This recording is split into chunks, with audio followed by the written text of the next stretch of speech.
السلام علیکم، آپ دیکھ رہے ہیں بیرسٹر احتشام امیر الدین کو۔ اس ویلاگ کا آغاز کریں گے chief of the army staff general Asim Munir کے پاکستان ایئر فورس کی پاسنگ آؤٹ پریڈ پر خطاب سے۔ جو گفتگو میڈیا میں رپورٹ جب ہوئی ہے تو اس کی جو ہیڈ لائن لگی ہے وہ ہیڈ لائن یہ تھی کہ chief of the army staff نے کہا ہے کہ ہم اپنی آئینی حدود بخوبی جانتے ہیں اور دوسروں سے بھی توقع کرتے ہیں کہ وہ آئین کی پاسداری کریں گے۔ تو جو اسٹیبلشمنٹ کے اوپر پاکستان کے سیاستدانوں یا میڈیا دیگر سٹیک ہولڈرز کی طرف سے تنقید ہوتی ہے کہ یہ اپنی آئینی حدود سے تجاوز کرتے ہیں جب سیاست میں مداخلت کرتے ہیں، یہ اس کا جواب chief of the army staff نے اپنی تقریر کے اس حصے میں دیا ہے، جس کو میں ذاتی طور پر اس وجہ سے مناسب نہیں سمجھتا کیونکہ یہ شاید موقع نہیں ہے پاکستان ایئر فورس کی پاسنگ آؤٹ پریڈ، جہاں پر سرٹنلی وہ بچے جو ہیں وہ پاس آؤٹ کر رہے ہیں، اور پاکستان ایئر فورس ایک بہت پروفیشنل ادارہ ہے، اور پاکستان آرمڈ فورسز بھی ہے، پاکستان نیوی بھی ہے، اور جو پاسنگ آؤٹ پریڈز ہوتی ہیں وہاں پہ جو بچے پاس آؤٹ کرتے ہیں ان کی جو ٹریننگ ہے، ان کو جو پڑھایا سکھایا جاتا ہے اور جس چیز کے لیے ٹرین کیا جاتا ہے اس کا تو دور دور تک سیاست سے کوئی تعلق ہے نہیں۔ تو وہاں پہ سیاسی گفتگو میرے حساب سے اگر نہ ہوتی تو بہتر ہوتا، بہت بہتر ہوتا۔ تو بہرحال میں پہلے آرمی چیف کی وہ گفتگو جو ہے ساری پڑھتا ہوں جو رپورٹ ہوئی ہے، اور اس کے بعد اس کے اوپر تجزیہ ساتھ ساتھ کرتے ہیں۔ انہوں نے کہا جی کہ آپ ہماری امیدوں کا مرکز ہیں۔ یہ وہ passing out parade air force کی جو ہے اس پہ ان سے جو بھی نئے بچے وہاں پہ پاس آؤٹ کر رہے ہیں ان سے کہہ رہے ہیں کہ آپ ہماری امیدوں کا مرکز ہیں، آسمانوں کے محافظ اور علاقائی یکجہتی کے ضامن ہیں۔ آرمی چیف نے کہا کہ توقع کی جاتی ہے کہ آپ کردار، ہمت اور قابلیت کی خوبیوں سے مزین زندگی گزاریں گے۔ آپ کا طرز عمل نہ صرف آپ کی ذاتی اخلاقیات بلکہ ادارے کے لیے بھی غیر معمولی ہوگا۔ آپ مادر وطن کے دفاع، عزت و وقار کے لیے قربانی دینے سے کبھی دریغ نہیں کریں گے۔ راشد منہاز، سرفراز رفیقی، ایم ایم عالم جیسے بنے جنہوں نے وطن کے لیے خدمات اور زندگیاں پیش کی۔ آپ کو جو ذمہ داری سونپی جا رہی ہے اس کے لیے پرعزم رہیں اور ریاست پاکستان کے ساتھ وفادار رہیں۔ اس کے بعد جو عاصم منیر کا کہنا تھا کہ ہم اپنی آئینی حدود بخوبی جانتے ہیں اور دوسروں سے بھی آئین کی پاسداری مقدم رکھنے کی توقع رکھتے ہیں۔ آئین کے آرٹیکل 19 میں آزادی اظہار اور اظہار رائے کی حدود متعین کی گئی ہیں۔ آئین میں آزادی رائے پر واضح قیود کی پامالی کرنے والے دوسروں پر انگلیاں نہیں اٹھا سکتے۔ تو یہ آرمی چیف کی جو تقریر کا میں سمجھتا ہوں کہ سیاسی حصہ ہے وہ یہ ہے، لیکن پہلے آگے چلتے ہیں، اس کے بعد اس پہ واپس آئیں گے۔ آرمی چیف نے مزید کہا کہ غزہ جنگ اس بات کی تازہ ترین مثال ہے کہ جنگیں کیا کیا مصائب لا سکتی ہیں۔ غزہ میں بوڑھوں، خواتین اور بچوں کا اندھا دھند قتل ثبوت ہے کہ دنیا میں تشدد بڑھ رہا ہے۔ مقبوضہ کشمیر پر بھارت نے ناجائز قبضہ کر رکھا ہے اور کشمیر میں بھارتی جارحیت پر دنیا کی خاموشی آزادی کی آواز کو دبا نہیں سکتی۔ ہم اپنے کشمیری بھائیوں کی اخلاقی، سیاسی اور سفارتی حمایت جاری رکھیں گے۔ ہمیشہ یاد رکھیں کہ حق طاقت ہے جبکہ باطل کبھی طاقتور نہیں ہو سکتا۔ انہوں نے کہا کہ اسلحے کی دوڑ سے ہمارے خطے میں طاقت کا توازن بھی بگڑنے کا امکان ہے۔ پاس ہونے والے کیڈٹس کو پیشہ ورانہ مہارت اور بہادری کی لازوال روایت کو قائم رکھنے کی ہدایت کرتے ہوئے کہا کہ عسکری قیادت توقع کرتی ہے کہ آپ بہترین جذبے قائم رکھیں گے۔ تو یہ آرمی چیف کی تقریر رپورٹ ہوئی ہے جی۔ تو اس میں جہاں تک غزہ کی بات ہے، جہاں تک کشمیر کی بات ہے، اس کے اوپر ابھی میں کیا کامنٹ کر سکتا ہوں، کیونکہ جو غزہ کے حوالے سے اوورآل صورتحال ہے اس میں امت مسلمہ کا جتنا کا کردار ہے اوورآل، پاکستان کا کردار اس سے کوئی الگ نہیں ہے، وہ وہی کردار ہے۔ اور غزہ میں اس میں کوئی شک نہیں ہے کہ بہت بڑے پیمانے پہ قتل عام ہوا ہے وہاں پہ مسلمانوں کا، انوسنٹ سویلینز کا، اور اس کے اوپر ایک ایفیکٹو طریقے سے آواز اٹھانے میں امت مسلمہ ناکام ہے۔ تو اس میں تقریر میں غزہ کا اتنا کا حوالہ مجھے لگتا ہے it is a matter of formality, not just in the speech of the chief of the army staff, بلکہ چاہے وہ پریزیڈنٹ کرے، پرائم منسٹر کرے، کوئی منسٹر کرے، یا کسی اور مسلم دنیا کا ہیڈ آف دی اسٹیٹ کرے، تو اتنا کا ذکر ہو جاتا ہے۔ لیکن اس ذکر کا ان لوگوں کو ایز سچ کوئی نظر نہیں آتا کہ وہ افیکٹو ہو یا فائدہ ہو۔ اسی طرح کشمیر ہے، کشمیر کے حوالے سے بھی بات ہوتی ہے as a matter of formality, لیکن کشمیر کے اوپر کوئی سبسٹینٹیو قسم کی ڈیولپمنٹ جو ہے وہ نہیں ہم دیکھ سکیں، اور وہ کرنے کا ٹائم بھی نہیں ملا پاکستان میں ریاست کو یا حکومت کو، اور کیونکہ اپنے ہی مسئلے مسائل جھگڑے اتنے ہیں کہ ان سے باہر ہی نہیں نکل سکے۔ تو اور آپ دیکھیں نا کہ اب جب یہ تقریر جو ہے اس میں وہ حصہ ہیڈ لائن بھی، اخبار نے بھی اس حصے کو ہیڈ لائن بنایا جس میں انٹرنل پالیٹکس کی بات ہو رہی ہے۔ So that is some thing most important for not just I suppose the establishment but also for the media, کہ انہوں نے اسی کو ہائی لائٹ کیا ہے سب سے زیادہ۔ تو اس میں انہوں نے کہا کہ ہم اپنی آئینی حدود بخوبی جانتے ہیں۔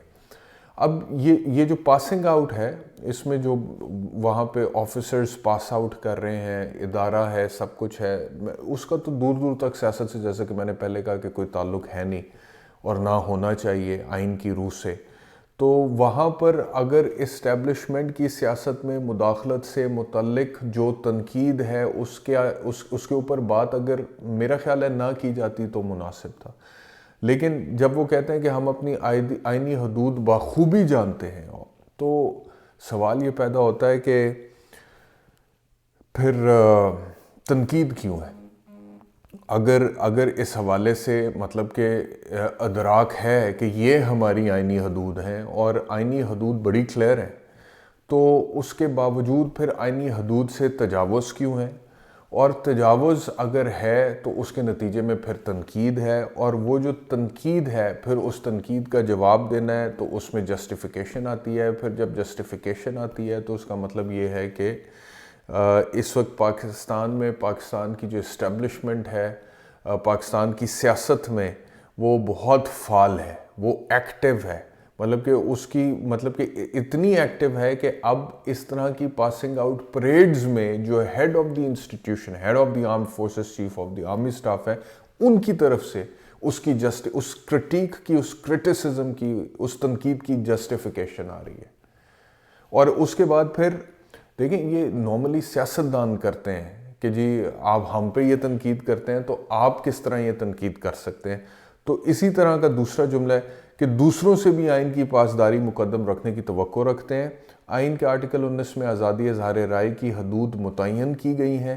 آئین میں آزادی رائے پر واضح قیود کی پامالی کرنے والے دوسروں پر انگلیاں نہیں اٹھا سکتے۔ یعنی کہ ان کو جواب ہے کہ آپ کس منہ سے ہمارے اوپر انگلی اٹھا رہے ہیں، کیونکہ آئین کا جو آرٹیکل 19 ہے اس میں جو واضح قیود، یعنی کہ اس کے اندر جو ریسٹرکشنز ہیں، اس کی پامالی جو لوگ کرتے ہیں وہ ہم پر کیسے انگلیاں اٹھاتے ہیں۔ اب وہ یہ ہیں جی، وہ قیود کیا ہیں، وہ کنڈیشنز کیا ہیں؟ وہ کنڈیشنز یہ ہیں مثال کے طور پہ کہ آپ مذہب کے خلاف بات نہیں کر سکتے، آپ پاکستان کے دفاع کے خلاف کوئی بات نہیں کر سکتے، آپ فورن ریلیشنز جس سے دوسرے ممالک کے ساتھ خراب ہو سکے آپ اس کے خلاف بات نہیں کر سکتے۔ یہاں سو مچ سو کہ اس میں موریلٹی کا ذکر بھی ہے کہ موریلٹی جو چیز خراب کرے آپ اس طرح کی بات نہیں کر سکتے۔ لیکن یہ بات اتنی سادہ نہیں ہے، ان چیزوں کو ڈیفائن کرنا بہت امپورٹنٹ ہے کہ what is defence of Pakistan. کیا پاکستان کا جو دفاع ہے جس کے خلاف آپ بات نہیں کر سکتے، وہ پاکستان کے عسکری دفاع ہے against the external forces, external aggression یا ایکسٹرنل تھریٹس، یا پھر پاکستان کی اسٹیبلشمنٹ کی جو سیاست میں مداخلت ہے اس مداخلت پہ تنقید بھی پاکستان کے دفاع پر تنقید کرنے کے مترادف ہے۔ اب یہ دیکھیں دونوں کتنی مختلف چیزیں ہو گئی ہیں۔ تو ایک چیز پاکستان کے دفاع کو بنیاد بنا کے کسی دوسری چیز کو جسٹیفائی نہیں کیا جا سکتا جس چیز کی گنجائش نہیں ہے آئین کے اندر یا جس کا ذکر ہی نہیں ہے آرٹیکل 19 کے اندر۔ تو یہ بہت بڑی کنفیوژن ہے۔ یہ کنفیوژن ہے کہ when we refer to the defense of the state of Pakistan یا پاکستان کے اداروں، انسٹیٹیوشنز یا دفاع کی یا قومی سلامتی کی بات ہوتی ہے، تو اس چیز سے اس کو مس انڈرسٹینڈ کر لیا جاتا ہے کہ اس کا مطلب یہ ہے کہ پاکستان کا کوئی ادارہ اگر اس کا کام نہیں ہے سیاست میں مداخلت کرنا، وہ کر رہا ہے تو اس کے اوپر تنقید کرنا پاکستان کے دفاع کے اوپر تنقید، ایسا نہیں ہے. اس کے اوپر تنقید کرنا سیاست میں مداخلت کے اوپر، it has nothing to do with the defense of Pakistan. It has nothing to do کہ آپ ریاست پاکستان کے جو ادارے ہیں یا ان کا جو دفاع ہے آپ اس کے اوپر انگلی اٹھا رہے ہیں.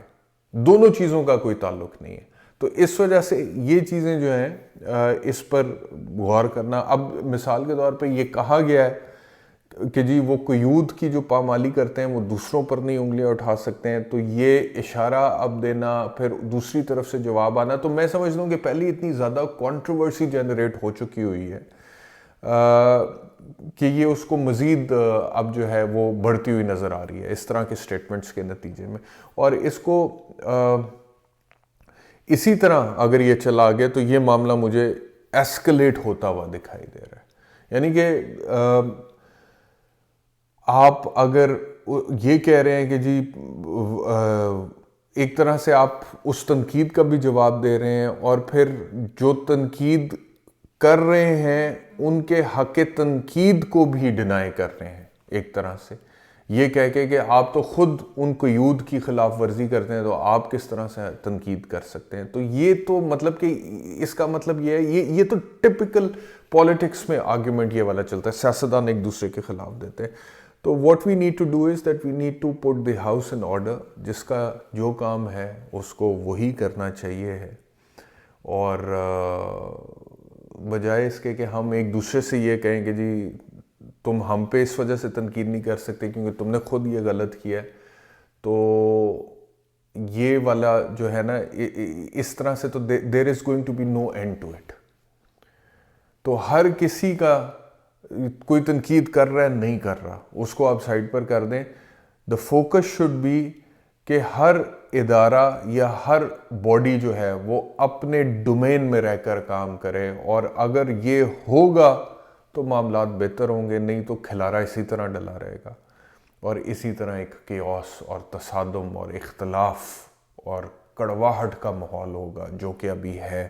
اور ابھی تو یہ جب اس طرح کا سٹیٹمنٹ ہائیسٹ لیول کی طرف سے آتا ہے اور پھر اس کا جواب آئے گا اور پھر اس کے اوپر بات ہوگی، تو اس سے معاملہ ایسکلیٹ ہوتا ہوا دکھائی دے رہا ہے. تو پاکستان میں سچویشن جو ہے وہ ابھی تک جو ہے وہ اس طرح سے. بہرحال اس کے علاوہ جو خبریں ہیں اس میں بشرا بی بی کے جو منتقلی کا کیس تھا کہ جی ان کو بنی گالہ سے کوٹ لکھپت جیل میں ٹرانسفر کیا جائے، اس کے اوپر بحث ہو چکی ہے. جسٹس میاں گل حسن اورنگزیب نے دلائل سنے اور اس کے بعد فیصلہ محفوظ کر لیا ہے، تو وہ فیصلہ محفوظ ہو چکا ہے. اور اس کے علاوہ پاکستان تحریک انصاف کی طرف سے یہ بھی کہا گیا ہے کہ عمران خان کی اسٹیبلشمنٹ کے ساتھ مذاکرات کی جو خبریں ہیں وہ بے بنیاد ہیں. اور اس کے علاوہ جو لاہور ہائی کورٹ کی طرف سے تجاویز بھیجی گئی ہیں سپریم کورٹ کو وہ 6 ججوں کے معاملے پہ، وہ بھی بڑی اچھی ان کو سراہا جا رہا ہے وکلا کمیونٹی کی طرف سے. اور یہ معاملہ اب کس طرح سے آگے بڑھے گا ان تجاویز کی روشنی میں، کیا ایونچولی اب سپریم کورٹ آف پاکستان یا وہ جو 6 رکنی بینچ ہے جس کو ہیڈ چیف جسٹس پاکستان کر رہے ہیں وہ کوئی پریکٹیکل ڈیولپمنٹ کرنے میں کامیاب ہوں گے، یا ان تجاویز کو لے کر ایک گفتگو ہوگی اور ایک ریٹن ججمنٹ آئے گا اور اس کے بعد وہ فائلوں کی نظر ہو جائے گا. یہ ہمیں دیکھنا ہے کہ اب پریکٹیکلی اس کے اوپر کیا ہوگا. اس ویلاگ میں اتنا، انشاءاللہ دوبارہ آپ سے ملاقات ہوگی. اپنا خیال رکھیے. اللہ حافظ.